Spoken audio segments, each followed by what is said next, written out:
এতগুলো ছাত্রীদের সংগঠন থাকতে আপনি ওইগুলো বাদ রেখে ছাত্রী সংস্থা কেন করতেছেন আপনি? বাংলাদেশে অনেক ধরনের ছাত্র ছাত্রী সংগঠন রয়েছে।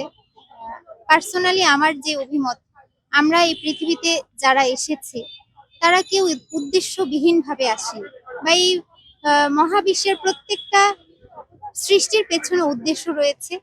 তো আমাকে আল্লাহ রাব্বুল আলামিন যে জন্য সৃষ্টি করেছেন সেই উদ্দেশ্যের সাথে আমি পরিচিত হতে পেরেছি বাংলাদেশ ইসলামী ছাত্রী সংস্থার মাধ্যমে। এবং আমি মনে করি আমার জীবনের উদ্দেশ্য যদি আমি জানতে না পারি তাহলে আমার পুরো জীবনটাই ব্যর্থ।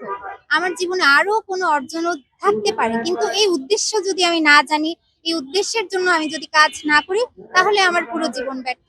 সেই পয়েন্ট অফ ভিউ থেকে আমার মনে হয়েছে শুধুমাত্র বাংলাদেশ ইসলামী ছাত্রী সংস্থাই একটি সংগঠন যারা একজন মানুষ হিসেবে, একজন ছাত্রী হিসেবে আমার জীবনের লক্ষ্য উদ্দেশ্য কি হতে পারে, সেই উদ্দেশ্য আমি কিভাবে বাস্তবায়ন করব, সেই প্রশিক্ষণ আমাকে দিয়ে থাকে।